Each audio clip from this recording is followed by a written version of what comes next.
Morning, buddy. Can anybody see me out there? This is Bull coming to you from my house today rather than the studio. Weather has just been so bad last couple of days with wind blowing and blowing the snow onto the roads. We decided it was best not to make the trip out to the producer today. A couple things we're going to talk about right today is one is is an update on our campaign. The campaign has been doing well. We've been growing. This past week or so, we added Anthony Welty to our team. Anthony is a libertarian activist who travels the country in his camper, basically building up the concepts of liberty, talking about liberty. There's also 8 or 9 campaigns that he's assisting with throughout this election cycle. Ours is one of them. So I'd like to thank Anthony for joining our team and for assisting us. For those who don't know, Anthony actually ran for insurance commissioner in Washington State and took over 300,000 votes, probably the most ever for a libertarian candidate not on a national ticket. So we welcome Anthony to the team, and hopefully he'll help bring us to that next level.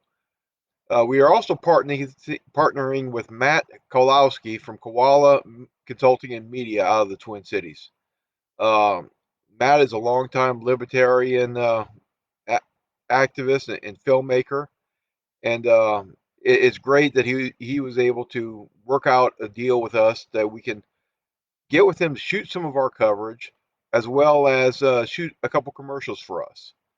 Yeah, his partner is actually has relatives in the seventh district, so we're looking forward to having them. They will be up here probably about the same time that we're running our signature drive because he wants to get some video of that. So we'd like to welcome Matt and Koala Consulting and Media to our team. Speaking of commercials, speaking of Koala Consulting and Media, this is where I give you my pitch. This is where I give you my plug. We need the funds. We need about $1,500 by the end of the month to be able to put our deposit down to get our commercial shot. Total is going to cost us about 3 grand, which is a considerable deal compared to what some other candidates are spending. I know I talked with another candidate with Mark Lundquist, and from his financial reports, they paid somewhere between $10,000 to $15,000 for their kickoff commercial. So Matt's doing us a real solid favor here, helping to get the word out of Liberty, and we thank him very much for that. Uh, Other than that, I mean, the campaign's moving right along. I mean, the main thing holding us back is money. I mean, we're making an impact. I get a kick out of I hear from different people who are going to different GOP conventions right now, nominated conventions. And even while we're not running as GOP, we're running as an independent. Our name keeps coming up in these conventions. It's like, hey, we can't avoid Johnson. I mean, he's our bull. He's a candidate. He's a real candidate. The fact that they're talking about us, the fact this is coming from the incumbent, they never pay attention to anybody other than the major parties. Right now, between us and the incumbent, it looks like the Democrats may not even decide to run a candidate, uh, which is great. I mean, this gives us a two-person race. This eliminates the GOP's main weapon of saying a vote for a third party or a third candidate is a vote for the Democrats. Well, guess what? No Democrats running right now. You can't use that excuse. If y'all want to make a change, y'all want to make a difference, this is the perfect opportunity. There is no risk of loss here. There's no fear of loss. I mean, we can get up here and we can make a world of difference. So I invite y'all to please support us, help us with the financial aspect. I probably put in somewhere between 15 and 20 grand out of my pocket for this campaign so far. Gotta look see if my wife heard me say that or not. um, but but we need your help. I mean, I believe in us. The question is, do you believe in us? Do you believe in us to make that commitment? A number of y'all on the campaign trail said, "Hey, we'd love to donate to your campaign." Well, yeah, here's your opportunity. I mean, take a look at us, bulljohnsonforcongress.us. Go to our contribute area. Please give to our campaign. Help us bring us to that next level. Right now, what we'll do is I'll shift it over to any questions you may have. If you have any questions, just let me know, and we'll go down the list and answer them as they come in.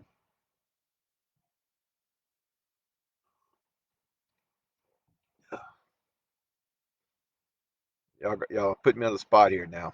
Nobody's going to ask any questions.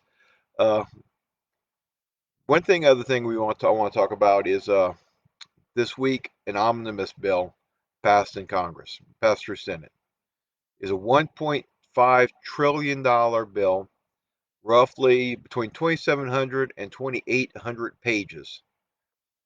By the time it was released to the Senate, they only had a couple of hours before they voted on it. How are they supposed to vote on something they don't know what's in the bill? The leadership from the parties made their own side deals to put this deal together and basically just told the rank and file, vote for it because we say it's a good bill. Over 60 senators said, yes, sir, yes, ma'am, and voted for it, yes, for it, without even reading it or knowing exactly what was in it. This is a bill to keep the government running. And guys, I want everybody to understand, if I get put in that situation, I have to vote no. I cannot say I am representing you, the people of the 7th District, if I'm voting for bills that I don't know what's in it. Senator Rand Paul put up a bill the other day that would basically say for every 20 pages on a bill, we need 1 day to consider it before we can put a vote to it. This would hopefully encourage the bills to become much smaller. Because let's face it, if they put up a $2,700 page bill today, only allowing 20 pages to be read a day, that's 150 days before you can even vote on this. So I mean, what's the purpose? I mean, why are they doing it this way? I get so frustrated because Congress delegates the power of the purse. The Constitution delegates the power of the purse to Congress. That is one of the few responsibilities that's actually assigned to Congress by the Constitution. Yet it's been over 20 years since Congress has actually done a budget. Every year it's filled with continuing resolutions followed by an omnibus bill rather than the 14 appropriations for each department that is supposed to be. That is why there's no control in spending. You want to know why we're so far behind? You want to know why we're $30 trillion in debt? That's why. It's because they shove through these omnibus bills that put stuff like including vapes into the ATF, uh, gun control elements uh, under VAWA. I mean, this is crazy. I mean, this needs to stop, but we're not going to stop it until we put independents in Congress that are willing to put their foot down and say enough is enough. We're not going to vote for this. We're not going to vote for anything after October 1st until we have a budget. And that's what I'm proposing. I mean, after October 1st, after that fiscal year kicks in, there should be no business done in Congress that's not related to the budget. Maybe, I mean, right now they're wasting time voting on changing names to post offices rather than getting a budget out. Why? Why are we allowing Congress to get away with that? Why isn't everybody else as pissed off and as angry about this as I am? We don't ask a lot. I mean, the Constitution doesn't give that much to Congress. You think that the stuff that they did delegate, they would fricking do. But they don't. It's not as flashy. It's not an easy fix. Those are hard discussions that need to happen to have a budget. They would rather this budget be hanging out there in the open where they can use it, they can weaponize it against the other half, the other side. But they need to do their job. They need to push this through. Government in itself is not necessarily a bad thing. Runaway government is. 30 trillion debt, guys. I mean, that's more than our GDP. That's more than the products we produce as a country in an entire year. That's what we owe. As they try to start tracing down inflation, as they try to start lowering inflation, they're going to raise interest rates. These interest rates are going to try to take money out of the economy that they've been pumping in for the last 3 years in a hope that it will reduce inflation. What else that's going to do is that interest rate is what we pay on our national debt. You take a $30 trillion debt at 1% interest. Man, that's like 300 billion a year in interest. Or excuse me, 30 billion a year just in interest at 1%. You think we're going to end up paying 1%? I mean, this is a threat to our nation as we know it. Because the more money you pump into the economy, the higher inflation goes. That's the higher our cost of goods go. I mean, I've made a couple posts this past week about feed costs because, I mean, for those of you who don't know, I'm a livestock farmer. I've got cows, pigs, goats. The price I'm paying for feed right now is roughly 2 to 3% times what it was when I started 3 years ago. The reasons for this is numerous. I mean, not all of it's government fault. I mean, you take debt, you take weather events, you take drought, you take a war. These are all going to have influences on this. But we can't ignore the fact that the extra money thrown into our system has had this cascading effect, has had this effect of rising interest. And you know what? A lot of people are saying this is Biden's fault. No, it's not. People need to go back and they need to look at the amount of deficit spending by president over the last 30 years. You can do that. It's a Google it. It's a simple thing. And you'll see the amount of deficit spending under the Trump administration. That's what's hitting us now. We haven't even really been strongly hit by the Biden inflation from his spending yet, but that's coming. And we need to address it. I mean, people really don't understand what $8 corn is going to do to them. And that's what we're at right now is $8 a bushel for corn. Go through the grocery store and look at the labels on all kind of things, all kind of food you buy on a regular basis. And you'll be amazed at the amount of food that we have that utilizes corn. That's going to have a cascading effect. That's going to add everything. That's going to add to the price you're paying on beef or pork or anything, any livestock, any protein that eats corn. Dog food. Dog food uses corn. Okay, so I mean, this is going to affect so many elements of our life that people just don't understand. Same with fuel. I mean, you've got to be able to get these products to market, and this is going to add to your transportation cost. This is a snowball that's rolling downhill that we need to address. And Timothy asks, who controls the purse? Congress controls the purse. I mean, that's what they're assigned to by Congress, by a constitution. If they're failing to do so, that's where the buck stops. The president can get up there and he can recommend anything he wants for a budget. The group that gives him permission is Congress. So again, you can't just lay all of the blame on the president or whoever's the president at the time, because they ask for permission from Congress to spend that money, and Congress says yes. I mean, that's how checks and balances are supposed to work. But what's happened is these parties are so loyal to party, it's become more of a rubber stamp. If you have a Republican Congress and a Republican president, they're going to be able to spend whatever they want. Same on a Democrat. You have a Democratic president. You have two houses controlled by the Democrats, which is what we have right now. There's not going to be a check and balances because they're going to rubber stamp most of what the president pushes out. Thankfully, right now we have Manchin out there who's taking a stand on the Democrat side and saying, "Hey, enough is enough." I've got a lot of respect for Joe Manchin. He's not in an easy role. He's in a pretty conservative district. He's as a Democrat, but he's an old-fashioned blue dog Democrat. He's a lot like Colin Peterson was, who's the former representative from this area, in the fact that he's Democratic for most of his views, but he's a physically conservative. They're typically pro-gun, and they're typically anti-abortion. I mean, Manchin may be the last Democrat left that fits into that criteria. Because right now, both parties have went so far to the extreme. I guess that's probably one reason why my campaign is kicking off the way it is.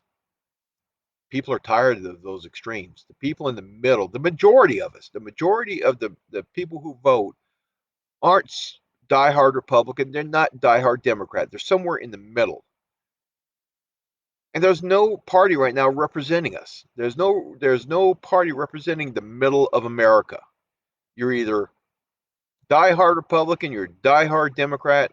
That's what the parties think. That's what they're trying to convince you. Pick one side or the other. Um, and that's how they get elected, by forcing you not to vote for them, to vote against the other guy. They don't have that option anymore. My election, my being elected to Congress, will send a message to the rest of the country of, you've got other options, use them. We've got that control, but I mean, and I'm going to do everything I can to make it happen. I mean, we're going to be doing some heavy duty campaigning this summer. We're going to be doing a lot of door knocking. We've got 38 counties or so that I have to county fairs for, to spread our word, to let people know about us. But I need some help to get there. I just can't afford to do it alone. Uh, we don't have all the big corporate money coming in. Why? Because we don't have corporate interest. We're about reducing government, not increasing the amount they're spending that goes to these corporations. We're about reducing and ending corporate welfare. Corporations aren't going to give to us. We're not in their best interest. Or better yet, we're not in their investors' best interest, which that's all it's about. Uh, so yeah, if we want to save our country, we need to go outside the two parties. Because the two parties are, again, they're all about them. They're all about power. They're not about a country. They're not about a nation. The only time they care about individuals, the only time they're patriotic, is when it helps them to get elected. And then when their actions in Congress speak volumes louder than their words on the campaign trail, which they just, let's honest, they just say what they need to get elected. It's a conversation I had on Facebook a little earlier with the guy. We were kind of going at it. We were kind of arguing a little bit, and he was accusing me of being like every other politician. And I'm like, okay, first of all, how many other politicians are going to address you? How many are going to legitimately talk to you about your issues? Not very many anymore. And how much of it is going to be very plain about it when they talk about you, saying, "Hey, dude, you're out of bounds. You're completely wrong with me. If you did any amount of research on me at all, you would know the stuff that you're saying does not apply to me." Um, and that's what we need. We need from our politicians. We need plain speakers. We need common guys with common issues. I mean, I have the same issues a lot of you guys have. I mean, there's nights I'm up here trying to figure out how I'm going to pay our bills with the price of inflation going up. Hey, how am I? I've got a 3/4 ton truck I need for the farm. How am I going to fill that beast up? How am I going to get gas in there? Where can I limit my driving in it so that we don't have to spend so much money on gas? That's kind of same kind of problems I think a lot of y'all are having. Those are the same kind of concerns y'all are having. When not long ago we would go into the grocery market, we would buy name brand tomatoes or whatever. But now we're looking at the Walmart and Kmart brands a lot more often than we used to, because we need that money to spread more. Politicians in DC don't understand that anymore. They're living in a glass tower. I mean, we look at candidates like Michelle Fischbach, who last year spent somewhere around $1 million on her campaign. For what? What has she done with it? They're not struggling like we are to say, hey, we need to beg, borrow, and steal for $1,500 so we could shoot a commercial, or so we could start shooting a commercial. And we're out here, we're begging for it. They just say, stroke a check and say, okay, this is what we're going to spend for reelection. I mean, they're not coming out here and trying to earn your votes. Uh, and Sarah, I agree. I mean, we don't need politicians. We need common people fighting for the people. But the problem is, how do we get our word out? How do we get people to understand that we're there? How do we get people to believe in us? Because unfortunately, money plays a huge role in politics. We can have the most as many Facebook supporters as we want. We can have people talking about us all the time. But when they start looking at how much money we have raised compared to other candidates, that gives them an impression of what our actual viability is. People don't want to waste their money sending it to a candidate that they don't think is going to win or has a chance to win. But the problem is that they look at how much money you've raised to see if you have a chance to win. It's very much a catch-22. And it works the same with voters. People don't want to vote for somebody they don't think I have a chance to win, but unless they see a lot from that candidate, they don't think they have a chance to win. They don't think they're a player. It's that whole silent majority that we have here that we need to expand on that. We need people to hear us. We need people to understand us. We need people to know what we stand for and what we want, what we demand. That is the real key to my campaign is being the symbol for the American people, for the voters to show we have options. Being the symbol saying we don't have to stick with your two parties. You don't represent us anymore. We will find somebody who will. And that's what I'm trying to accomplish here, guys.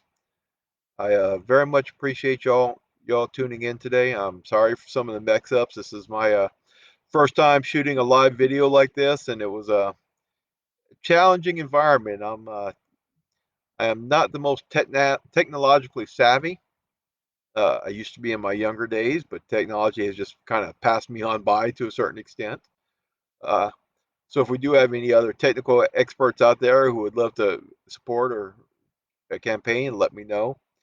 And we are looking for volunteers across the board. If you'd like to volunteer for us, reach out, let me know.